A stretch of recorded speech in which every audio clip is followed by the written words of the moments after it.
इसमें संलिप्त लोग हैं, जहाँ जहाँ तार जुड़े बोलिए हैं, अखिलेश जी। वैसे लोगों को पहचान करके उसको कार्यरत है सत्ता पक्ष और सत्ता पक्ष में तमाम सहयोगी दल बीजेपी के।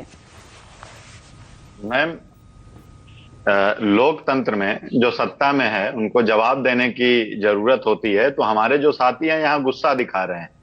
और मैं कहना चाहूंगा कि वर्तमान समय में आप देखेंगे कि यह जो पेपर लीक का मसला है, यह जो हमारे यहाँ स्टूडेंट हैं और स्टूडेंट पॉलिटिक्स है, इसको लगभग विदेशी इतिहासकारों ने और लेखकों ने और जो भारतीय लेखक हैं उन्होंने दो टाइप में डिवाइड किया हुआ। एक तो हो गए स्टूडेंट वह जो विश्वविद्यालयों में पढ़ रहे हैं, और दूसरे हो गए प्रतियोगी छात्र। तो यहाँ पर जो मसला आप देखेंगे कि ये जो प्रतियोगी छात्र हैं उनका एक बहुत बड़ा बल्क है, और ठीक इसी तरीके से स्टूडेंट पॉलिटिक्स को भी दो पार्ट में डिवाइड किया गया है, एक नॉर्म ओरिएंटेड, दूसरा वैल्यू ओरिएंटेड। और ये जो पेपर लीक मसला है यह हमारा नॉर्म ओरिएंटेड मामला है।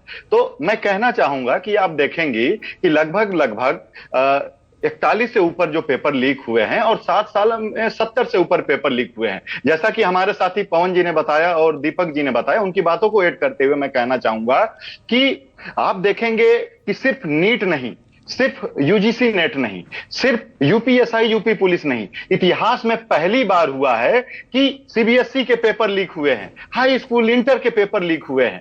तो मतलब आप देख सकती हैं कि किस प्रकार से इनके हित में युवाओं का भविष्य है, छात्रों का भविष्य है। मैं आपको पुनः लेके जाना चाहूंगा 2014 के समय का दशक, जो कि जिस समय बोला युवा जो थे वह सबसे ज्यादा किसी से उत्साहित थे, तो उनको लगा कि नरेंद्र मोदी आएंगे, 2 करोड़ रोजगार देंगे, हमारे सारी चीजें, हमें नौकरियां मिलेंगी, शादी होंगे, विवाह होंगे, कमाई होगी, माता पिता की दवाई होगी, बहन के लिए भी, और सारी चीजें चलेंगी। लेकिन आप देखेंगे कि वर्तमान समय में सबसे ज्यादा कोई यदि ठगा हुआ महसूस कर रहा है, सबसे ज्यादा यदि कोई लचीला महसूस कर रहा है, धनंजय गिरी जी, सबसे और एक और चीज मैं जोड़ दूं, जल्दी से पॉइंट पर आइए ना। उत्तर प्रदेश का जो है, उत्तर प्रदेश का मामला है कि राजनीतिक भाषण देने का मंच नहीं है भाई, कुछ समझिए बात में आत्महत्या कर रहा है। राजनीतिक भाषण देने के लिए मंच भाई कहीं और लिखिए।